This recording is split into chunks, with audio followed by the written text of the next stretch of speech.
My name is Robert Amsterdam, and I serve as counsel the last 8 years to both Bobi Wine, the presidential candidate in Uganda that we believe won the last election, and his... Yes, all right. Oli ku Yugi Update Civic osinzidde obanga otuwuliriza mbakulisizaayo obwakedde mukulike eggandalo lya weekend byonna byonna bimuyiseemu weekend ebadde mpanvu naye katusabe omutonzi agende maaso n'okubeera nga atubudaabuda mwe mwenna ngenda maaso n'okusaasira mmwe abafunye obuvune abakoseddwa mukama katonda agire nga abasaasira nammwe abafiiriddwako abammwe mukama katonda abasibe ekimyu mbakulisizaayo nnyo era nga mbalamusaako bwakedde butya abali mu diaspora ntegeeza abali emitala w'amayanja abali e Qatar, Dubai, Saudi Arabia, Qatar, US, UK mwenna abawangalira mu Asia saako ne ku mulirwano wano mu East Africa nammwe mbalamusizaako nnyo mukola kyamaanyi nnyo okwekuumira ku mayengo gano aga Yugi Update TV. Yes, kakati tuba tusumuludde tukimanyi bulungi nnyo akatambi ake tutandise nako kalaga lawyer munnakinku eyakenkuka mu kusoma amateeka era n'agasunsula. Oyo nno y'omu ku balooya b'omukulembeze w'ekibiina kya National Unity Platform Robert Kyagulanyi Ssentamu. Lawyer amanyikiddwa nga Robert Amsterdam yabadde agenda maaso n'okupracticinga amateeka ebweru w'eggwanga era nga practicinga Robert Kyagulanyi Ssentamu. Ennaku eziyise emabega aze n'alabula mwami Yoweri Kaguta Museveni ng'amugamba yakoze statement ng'egamba weti Museveni may think the so-called sovereignty bill will legitimize his authorization rule but it will only expose it a dictatorship. Western governments may no longer be able to pretend not to see. Agamba sovereignty bill eyayisiddwa eri mwami Yoweri Kaguta Museveni sawa zino yamazidde okuyita mu parliament wenjogerera eri mu committee board bagezaako okugyekenneenya. Robert Amsterdam avuddeyo n'alabula mwami Yoweri Kaguta Museveni nti teweeyibaala tulowooza nti nneyo sovereignty bill gye wakoze nti ejja kunyweza obufuzi bwo oba ejja kukola kyamaanyi okukweka enneeyisaayo ekyo tokisuubirako naye ggwe ky'oba olowooza era ky'oba omanya nti bill eno gye wayisizza egenda ku-exposinga nga dictator egenda ku-exposinga obwa dictatorship bwo era na gavumenti ez'omu western countries bayinza okupretendinga nga abatalaba bayinza okwefuula nga batakiraba naye olwa bill eno eyayisiddwa nka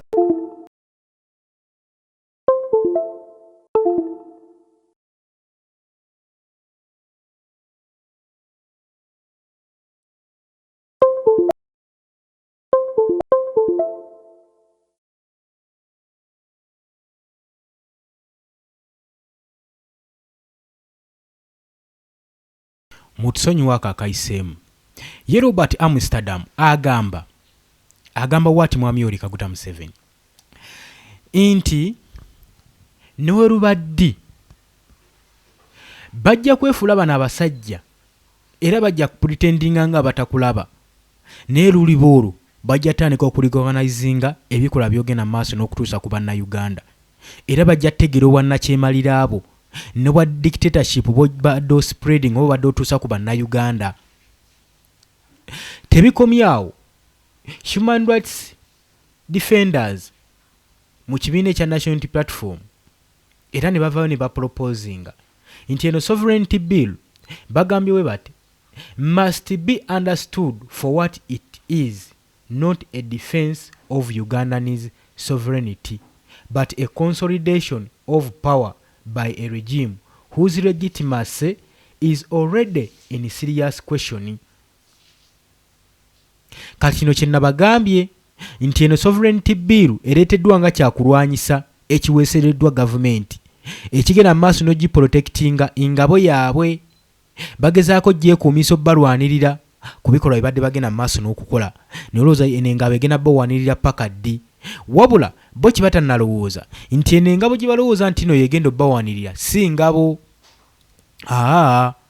bajja kuba bakozesa omulabe waabwe okubawanirira eno kitwale ng'omuntu okufuna haati ataaka ng'obulumbaganyi bwo bwennyininyini buva mu ggwe munda yennyininyini munda ng'omutima gwo gwe gukwerumbidde okukusaanyaawo ensonga lwaki olaba bagiyita haati ataaka nti omutima gwantaakinze kakati ekyokulwanyisa kino oba eno engabo gye baweesezza yegenda mu maaso n'okuba nga egenda basaanyaawo bonna mu gavumenti nkugambye biiru eno yayisiddwa naye bapolitician saako ne ba human rights advocates bazze boogera ku nsonga eno era nga balaga nti lino etteeka bbi nnyo to the extent nti terisaanidde na kuyisibwa wadde mu paaliyamenti okuba nga eriteesaako ye Odongoto yagambye etteeka lino lyayise yes of course ndiraba nti lyayise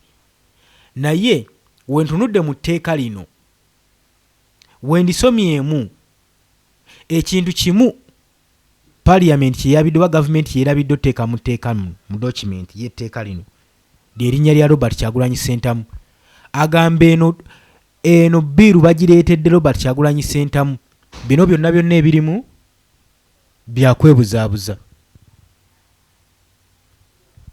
nagambye oli ku UG Update Civic osinzira obba ng'otuwuliriza kakati wakati ng'embeera ya bunkenke wakati ng'emberenge mwami Yoweri Kaguta Museveni ne administration ye ebagagidde mu kaseera kano balaba nga ekyokulwanyisa kye balina emmundu bazigezezzaako okusiba abantu bakigezezzaako okubabuzaako bakigezezzaako okubatta bakigezezzaako byonna balaba nga tebikola bannayuganda bakyali solid bakyali ku mulamwa spreading ideology ey'okumwamulako gavumenti ya mwami Yoweri Kaguta Museveni emazeeko emyaka 4 n'omusobyo kakati balaba nga tebibakoledde kwe kutandika okuleeta amateeka balabe oba oli awo banaazibikirako ku biraka naye era kyekimu balinga abayiwa ensaano ku mazzi olw'ensonga nti engabo yaabwe ennyininyini baleese okubalwanirira okubadifendinga yegenda okuba nga ebalwanyisa ng'ebasaanyaawo etya kubanga sectors nnyingi z'abaggalidde wabweru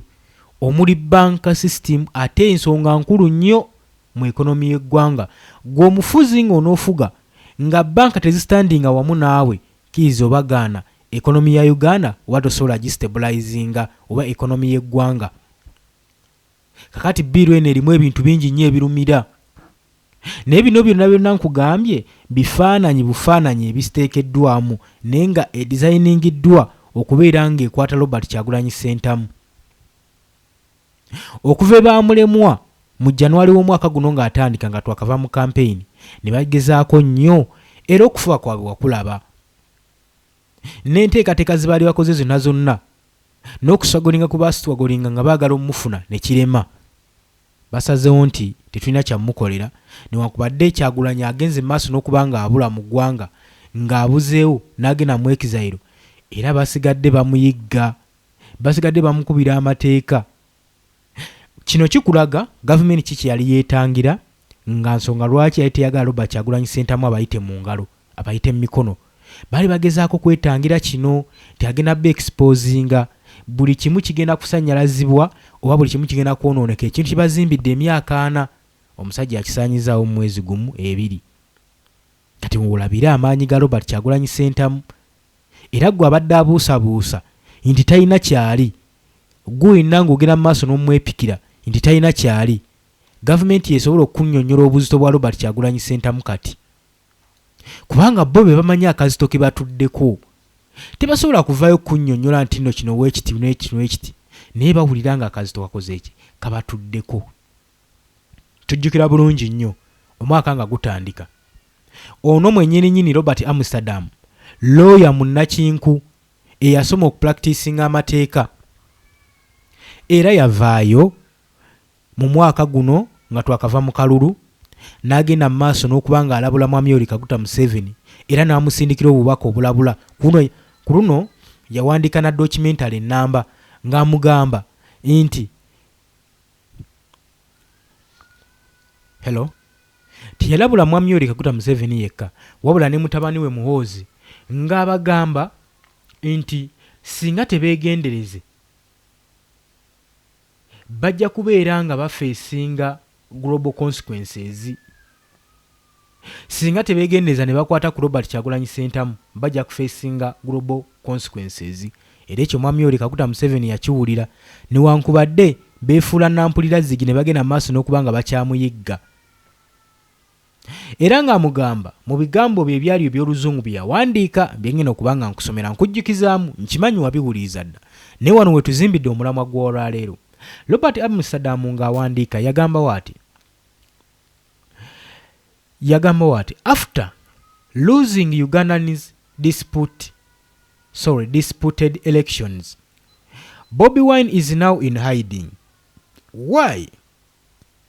Muhoozi publicly threatened to hunt down and kill the opposition leader on the social media. His wife was assaulted by the soldiers, held at gunpoint and hospitalized. Amsterdam's message yali clear. Obubaka bwe bwali clear. Era ng'ayogera ku states era n'ateekawo weight of the state power okutugalinga obligation under international law okuprotectinga Robert Kyagulanyi Ssentamu. Era ng'agamba kyenkana abantu nga 3 saako n'abalala 2,000 be bali bagenze mu maaso n'okukwatibwa. Okwo kw'ossa ku internet shutdown saako military general slating. Bino byonna bajeno bazibatiisatiisa ezo zonna entiisa yaziteekamu. N'ateekamu assassination zagenda mu maaso okukola ne ku Twitter.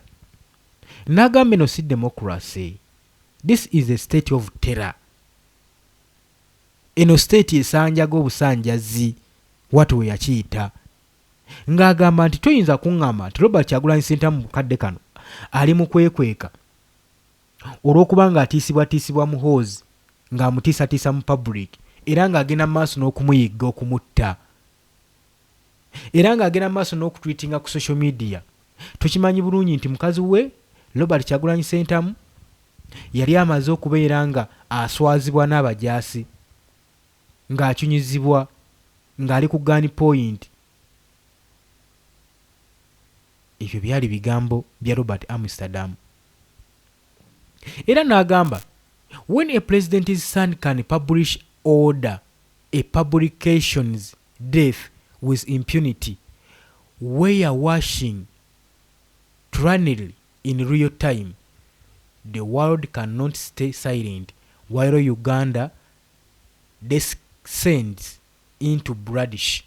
Agamba ukibanga mutabani w'omukulembeze asobola okuvayo mu lwatu mu public nayasanguza nti nagenda kutta obwo bubi ki obusingaawo. Agamba tutunuulidde ebiseera bino.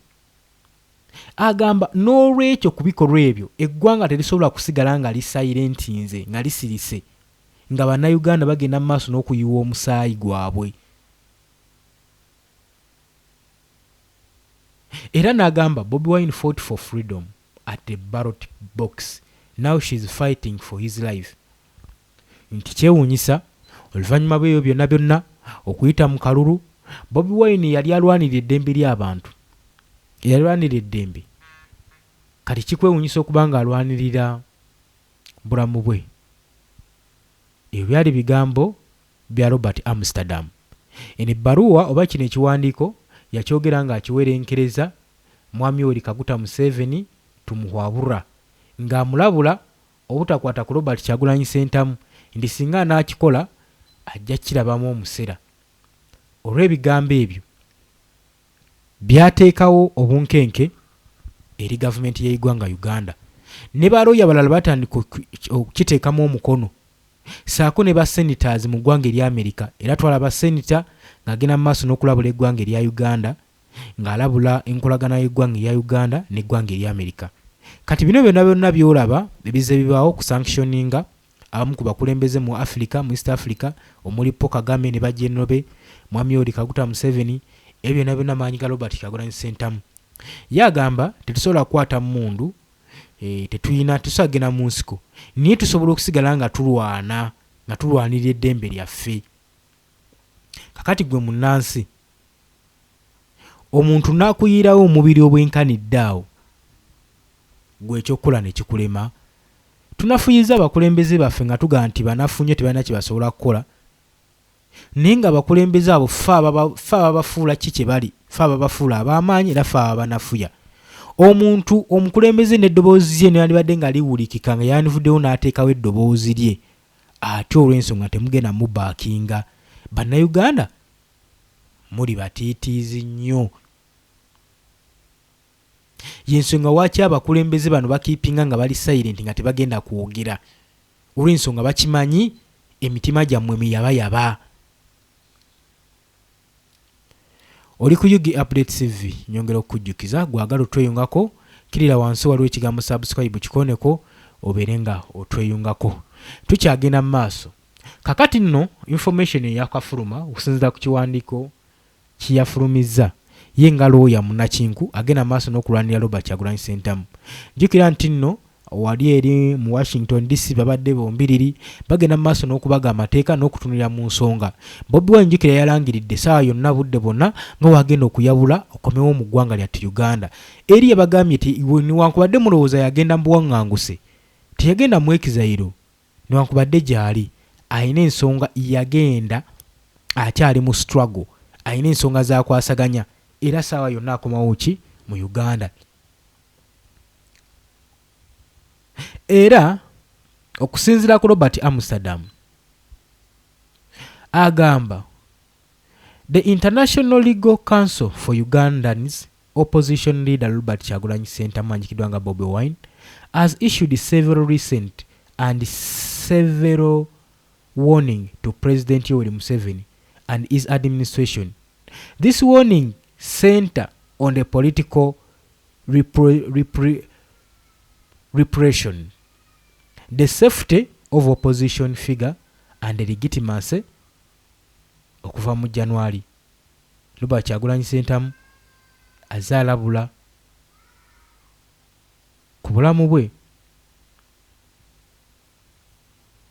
Kakati Robert Kyagulanyi Ssentamu tukimanyi bulungi nnyo, newankubadde abanga yeemalirira atya tasobola kwemalirira yekka. Yaba yeetaagako emikono gy'abantu abamu, tukkirize obagaana, aba yeetaagako emikono gyaffe.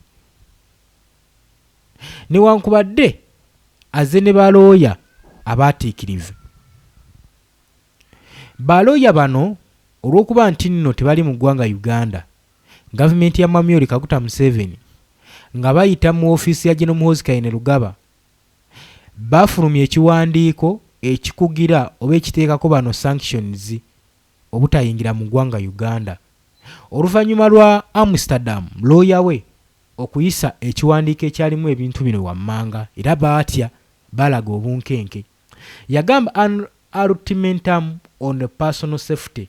Mu January wa 2026 Amsterdam ya issuing ensonga ultimatum to General Yoweri Kaguta Museveni nga demanding immediately written guarantee for the safety of Robert Kyagulanyi saako ne family ye. Era n'agenda maaso n'okulabula nti human inflicted on them would trigger immediate global actions and international sanctions. Era n'agamba with the responsibility extending up the chain of command. Ng'alagira kino ayita saba oyali Amsterdam ng'amulabula singa ogenda mu maaso n'okukola ekikolwa ekyokukwata ku Robert Kyagulanyi Ssentamu, manya eggwanga likulaba era global tujja kusanctioninga era ne actions zijja kubeerako. Wano yali agezaako ku defendinga Robert Kyagulanyi Ssentamu baali tebasuubira nti nno ajja funayo abantu abamudefendinga ate nga bannamateeka. Weaponization of the registration.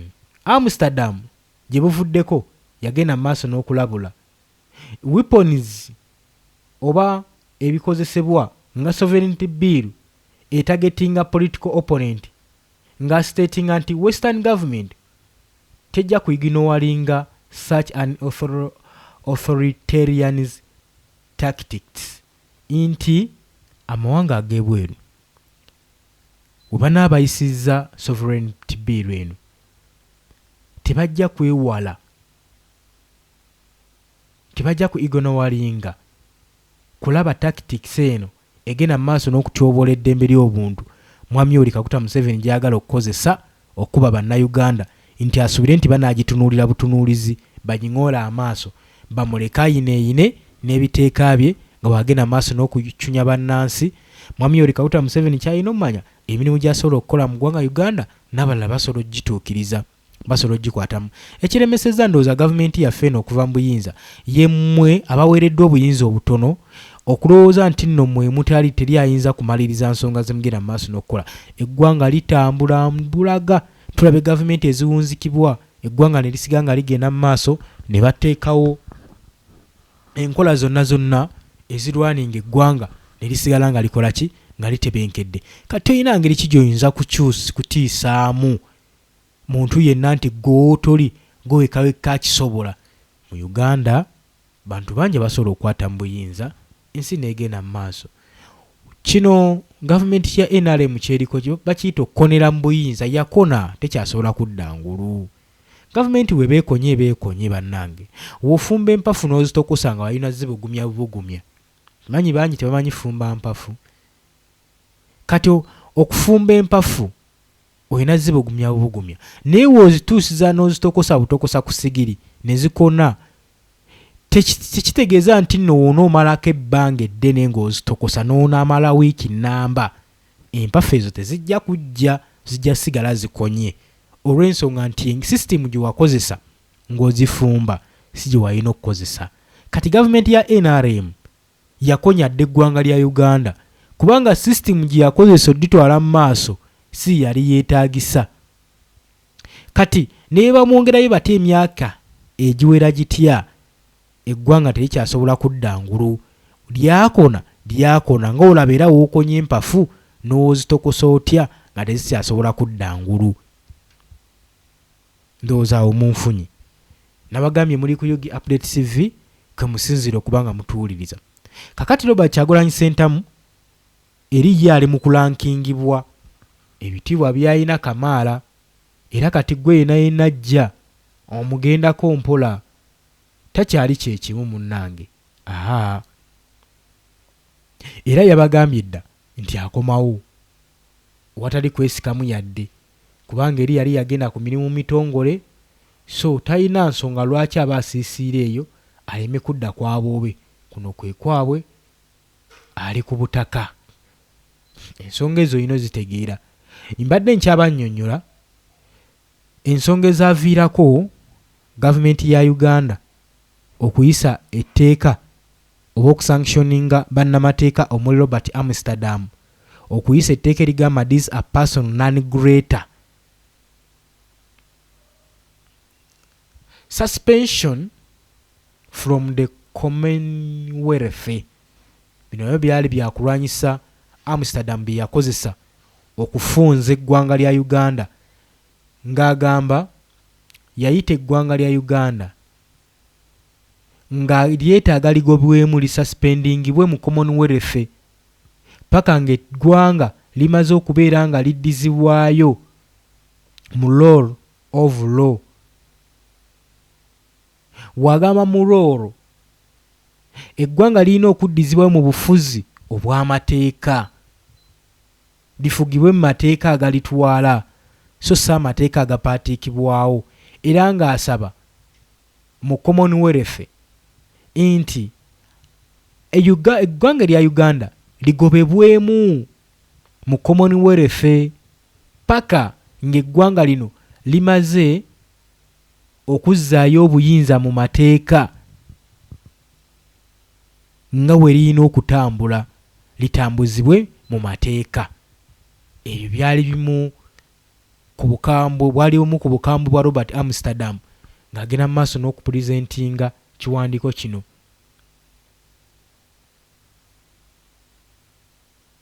Era yagenda mu maaso n'akoowoola ku sisitimu eno gye yali atagetinzeeko bamuwe sapooti ku yo. Kubanga mulimu gwe okulwanirira eddembe ly'obuntu oba yasoma amateeka.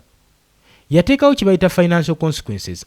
Amsterdam yagenda mu maaso n'okwajuwinga nti international communities ng'omwogasa United States saako ne European Union bagende mu maaso n'okukuba regimu eno naddala nga bayita mu waleti zaabwe mu nsawo zaabwe, nga bayita mu Magnitsky system, nga bayita mu Magnitsky style sanction. Yakoowoola badonors bonna bateekewo condition mu nkulaakulana, mu buyambi bwonna obw'enkulaakulana obusuubirwa okuweebwa Uganda eri human rights. Basinzire ku human rights nga bagenda mu maaso n'okuwa eggwanga lino Uganda obuyambi. Yateekawo kye bayita characterization of rule. Amsterdam yagenda mu maaso n'okudescribinga Mwami Yoweri Kaguta Museveni administration ye nga slogocracy. Era n'agenda mu maaso n'okumulumiriza Mwami Yoweri Kaguta Museveni nga wagenda mu maaso n'okuba nga affectinga yali ategeeza ki wano. Nkugambye Mwami Yoweri Kaguta Museveni nga wenzize nkugamba nti azze yeetwala okubeera nga si mukulembeze wabula mufuzi, ng'ayita mu kutondawo, mu kweteekawo, mu kwepaatiikawo mu bululu, ng'ate bannayuganda baamukowadda nga baamukubadde akalulu. Kino Amsterdam kyayise characterization of rule, ng'ateekawo embeera ya character nga ye amanipulatinga buli kimu ekigenda mu maaso mu ggwanga naddala mu elections, ng'ate nga si bwe kiri. Statement ezo nenkugamba nti zifolowinga okutiisatiisa okwaliwo ku Twitter Muhoozi Kainerugaba kwagenda mu maaso n'okukola. Kati Robert Amsterdam bino byonna abiraba, era bye byaviirako gavumenti ya Mwami Yoweri Kaguta Museveni okuyissuwinga statement egoba abantu bano mu ggwanga lyattu Uganda. Bagamba olaba obukambwe bwabwe, practicing yaabwe y'amateeka bagikoledde waabwe, ntugenda maaso nitulozaako ku bukambwe nga bayita mu sanctions n'okutiisibwatiisibwa baatya nnyo. Bagamba singa bajja wano ne batandika practicing n'awana amateeka ate nga wano bakuŋŋaanyiza n'obujulizi, gulowooza kweri abantu bano tunaabawona nti magezi si ge tulina ossala, tulina obbagobera ddala obutalinnya kigere kyabwe mu ggwanga Uganda. Era ne bakuŋŋaanya ne beekuŋŋaanya ne bawandiikayo obudokimenti obulabula obukangakanga okugoba bano obutalinnya mu ttaka lya Uganda, nti tebasaanidde nti bagenda mu maaso n'okutanishinga ekitiibwa ky'eggwanga Uganda, ate ng'eggwanga Uganda it is a sovereignty state, ggwanga lyakyetwala lisobola okwemalirira ensonga zaalyo. We bati bagenda mu maaso bannayuganda n'okuba nga batufunza, nga batufuga, batukkakkanya olw'okuba bagamba ggwanga lirina obwetwaze lyetwala mu nsonga lyemalirira, of which tetuganye. Naye gwe munnansi omuyisizza otya mu bumalirivu bwo? Kale n'olw'ensonga eyo kambalekereko akatambi kano, sigenda kubanga neeyongerayo. Oli ku UG Update TV ku badde osinze oba ng'otuwuliriza. Mbaagala nnyo, kambalekereko ebigambo bya Robert Amsterdam oba osanga binaakola enjawulo eri bannayuganda ne basobola okuba nga bazuukuka. Nga bulijjo olw'obudde leero sigenda kuyita mu comment section, naye nga mbatumiddeko mwenna tujja kuyitayo olundi sobole okubeera nga tubasoma mwenna bateekayo omwoyo abajja mu comment section ne mu commentinga. Mbaagala nnyo. My name is Robert Amsterdam and I serve as counsel the last 8 years to both Bobi Wine, the presidential candidate in Uganda that we believe won the last election, and his political party.